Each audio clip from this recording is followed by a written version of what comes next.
very wonderful. If you see the difference, when you give a lentil pancake or a chila versus a roti or a rice, that so if you substitute the roti with rice with the same quantity of rice, calories and carbohydrates, the sugars will be better with rice.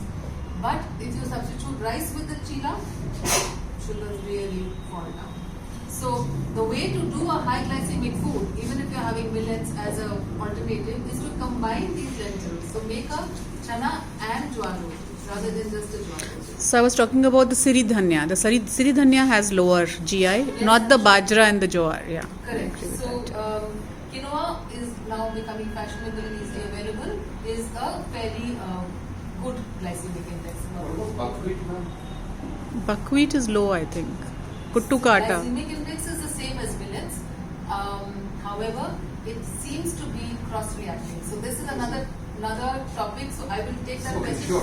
Can be used for with wheat for It cross-reacts with wheat. It doesn't do well. So that's another science. I will address that question. It's a great question. So combine low GI foods with high GI foods. And the other way of you can combine the grains, but also if you put vegetables in your roti or have dal and sabzi and have more of sabzi and less rice, you can reduce the glycemic index of the meal, and that really helps.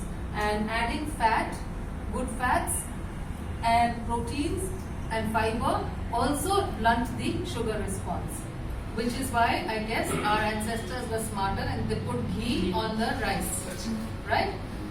We lost the plot somewhere there. And We are back. what else? A roti, of course, had ghee in it. So if you have a jowar roti or a millet roti, please put some ghee to blunt the.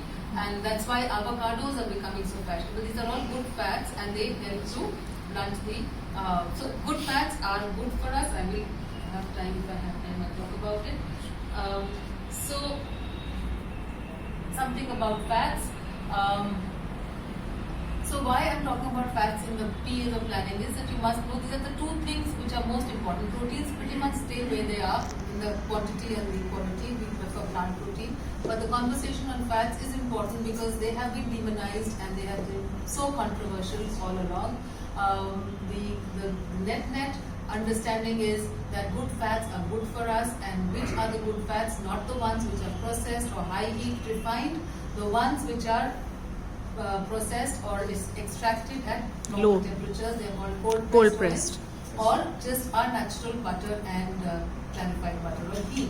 And even saturated fat, between the kinds of fats, saturated monounsaturated and polyunsaturated fat, there was a tilt towards polyunsaturated fats, and we started having all the saffrolas and all the kardi oils and sunflower oils, and excess of these has been found to be inflammatory. So go back to the word inflammation. Saturated fats are less inflammatory if they are not hydrogenated. So the bad fats are the ones which are the processed ones in like margarines, all your bakery products, all the biscuits which are sitting on the shelf are made with bakery fat, which is margarine, which extends the shelf life, unlike the cookie that you make at home, which gets rancid. So these are terrible fats for the body because they increase inflammation. Saturated fats in the form of butter, ghee and coconut oil are actually desirable, but the science also is clear that one fat is not going to give you everything. So combination of monounsaturated, saturated and poly is good, and certain polyunsaturated fats have an edge over the other polyunsaturated fats. So I'll just come to that in a minute. So this is pretty clear. Monounsaturated fats in the form of olive oil, mustard oil, sesame oil, rice bran oil. Even if these are refined, they lose out on their properties. But